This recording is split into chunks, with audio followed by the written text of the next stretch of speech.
অহা বিধানসভাৰ এইটো প্ৰিপাৰেশ্যন বুলি কোৱা যায়। আমি বিটিআৰত UPPL দলে যোৱা কাউন্সিল নিৰ্বাচনত চৰকাৰ গঠন কৰিব পৰা নাই। BPFৰ বিভিন্ন মিছলিডিঙত আমাৰ বিটিআৰ ৰাইজে ভুল গৈ BPFৰ ফালে অলপ ভোটদান কৰিছে, কিন্তু ৰাইজে আমাক কৈছে এইবাৰ বিধানসভা নিৰ্বাচনত আমি সকলোৱে জাতি জনগোষ্ঠী ধৰ্ম বৰ্ণ নিৰ্বিশেষে UPPL দলক ভোটদান কৰিম। গতিকে ৰাইজৰ যি এটা আহ্বান আৰু বিশেষকৈ যোৱা চৰকাৰত নথকাৰ পিছত যি সময়ত BPFে চৰকাৰ চলাইবলৈ আৰম্ভ কৰিল, এই চৰকাৰৰ সময়ত যিবিলাক কনফ্লিক্ট বা বিভিন্ন অশান্তি যি ধৰণৰ হৈ গ'ল এই এৰিয়াত, তো শান্তিৰ বিটিআৰ গঢ়ি তোলাৰ বাবে আমাৰ UPPL চৰকাৰে প্ৰমোদ বড়ো ডাঙৰীয়াৰ নেতৃত্বত যোৱা 5 বছৰত যি কাম আমি কৰিছিলোঁ, ইয়াত ৰাইজে ভাল পাইছিল। গতিকে আজি এই কাম বা এই এজেণ্ডাটো লৈ আমি ৰাইজৰ মাজত গৈ আছোঁ।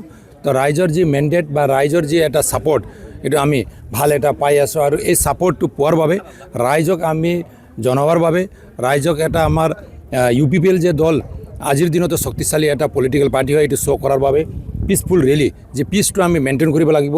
আমি বিটিআৰত দীঘলীয়া এটা সংগ্ৰাম হোৱাৰ পিছত যে এটা 3rd একৰ্ড আমাৰ প্ৰপ'জ, এই ব্ৰহ্মপুত্ৰৰ উত্তৰ পাৰত যে এটা 3rd একৰ্ড হৈ গ'ল, এই 3rd একৰ্ড পিচ একৰ্ড যাক কোৱা হয়, এই 3rd একৰ্ডৰ পিছত যে এটা শান্তি আহিছে, এই শান্তিটো পাৰ্মানেণ্ট ৰখাৰ বাবে যি এটা আমাৰ উদ্দেশ্যটো আছে UPPL দলৰ, এই উদ্দেশ্যটো আগত ৰাখি আমি কাম কৰি আছোঁ। গতিকে এই শান্তিটো ইয়াত সদায় ৰখাৰ বাবে এই পিচফুল এটা বাইক ৰেলীটো আমি ইয়াত আয়োজন কৰিছোঁ। আজি বিশেষকৈ চিডলি বিধানসভা সমষ্টিৰ ইমূৰৰ পৰা সিমূৰলৈ আমাৰ দলীয় কৰ্মকৰ্তাসকলে আজি প্ৰায় এবভ 1000 বাইক ৰেলী ইয়াত কৰিব। তেখেতসকলে বাইক ৰেলী কৰি প্ৰায় চিডলি এৰিয়াটো, চিডলি LEC এৰিয়াটো পৰিভ্ৰমণ কৰিব। গতিকে এইটো এটা মানে আহ্বান জনাই এই বাইক ৰেলীত গৈ আছে তেখেতসকলে। আমি UPPL ৰাইজৰ লগত আছোঁ, ৰাইজৰ লগত কাম কৰিম, জাতি জনগোষ্ঠী ধৰ্ম বৰ্ণ নিৰ্বিশেষে আমি কাম কৰিম।